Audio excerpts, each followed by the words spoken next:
নমো ভগবতে বাসুদেবায়। জয় গ্রহরাজ বড় ঠাকুরের জয়। ভক্তবৃন্দ, আজ শনিবার। ভক্তবৃন্দ, শনিবার দিন এই বিশেষ শনি রক্ষা মন্ত্রটি শ্রবণ করুন কমপক্ষে 10 মিনিট। ভক্তবৃন্দ, এর ফলে সকল বিপদ আপদ থেকে রক্ষা করবেন স্বয়ং শনিদেব। শুধু তাই নয়, শনিদেবের কৃপায় শনি গ্রহের সকল প্রকার দোষ দূর হবে। শনিদেব সেই ভক্তের জীবনের সকল বিপদ দূর করে দেবেন। শনিদেবের বিশেষ কৃপা লাভ করবেন সেই ভক্ত। শনিদেবের সুরক্ষায় থাকবেন সেই ভক্ত। ভক্তবৃন্দ, শুধুমাত্র শনিবার দিনই নয়, নিত্য জপ অথবা শ্রবণ করুন শনিদেবের মহাশক্তিশালী মন্ত্রগুলি। আজ পাঠ করতে চলেছি শনিদেবের বিশেষ রক্ষা মন্ত্র। ভক্তবৃন্দ, এই মন্ত্রটি এতটাই শক্তিশালী, আপনি নিজে যখন এই মন্ত্রটি জপ বা শ্রবণ করবেন তখনই এই মন্ত্রের শক্তি অনুভব করতে সমর্থ হবেন। ভক্তবৃন্দ, কথা না বাড়িয়ে চলে যাচ্ছি সেই মহাশক্তিশালী শনি রক্ষা মন্ত্র পাঠে। আপনারা ভক্তি ভরে শ্রবণ করুন এবং ভিডিওটি দ্বারা সামান্য উপকৃত হলে অবশ্যই একটি লাইক করতে ভুলবেন না। চ্যানেলটি সাবস্ক্রাইব করুন। গ্রহরাজ বড় ঠাকুরের নামে জয়গান করতে ভুলবেন না। জয় বাবা বড় ঠাকুরের জয়।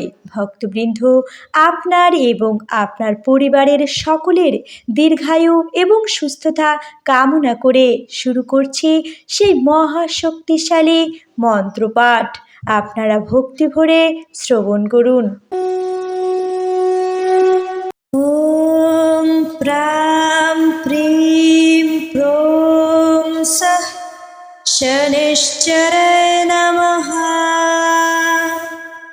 ওম প্রাম প্রিম প্রোম সঃ শনিশ্চরায় নমঃ।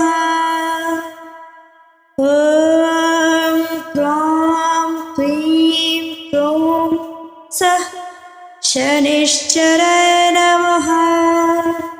ওম প্রাম প্রিম প্রোম সঃ শনিশ্চরায় নমঃ। ওম প্রাম প্রিম প্রোম সঃ শনিশ্চরায় নমঃ। ওম প্রাম প্রিম প্রোম সঃ শনিশ্চরায় নমঃ। ওম প্রাম প্রিম প্রোম সঃ শনিশ্চরায় নমঃ। ওম প্রাম প্রিম প্রোম সঃ শনিশ্চরায় নমঃ। ওম প্রাম প্রিম প্রোম সঃ শনিশ্চরায় নমঃ। ওম প্রাম প্রিম প্রোম সঃ শনিশ্চরায় নমঃ। ওম প্রাম প্রিম প্রোম সঃ শনিশ্চরায় নমঃ।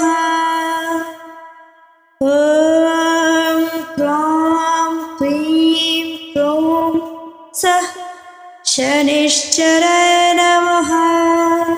ওম প্রাম প্রিম প্রোম সঃ শনিশ্চরায় নমঃ। ওম প্রাম প্রিম প্রোম সঃ শনিশ্চরায় নমঃ। ওম প্রাম প্রিম প্রোম সঃ শনিশ্চরায় নমঃ। ওম প্রাম প্রিম প্রোম সঃ শনিশ্চরায় নমঃ। ওম প্রাম প্রিম প্রোম সঃ শনিশ্চরায় নমঃ। ওম প্রাম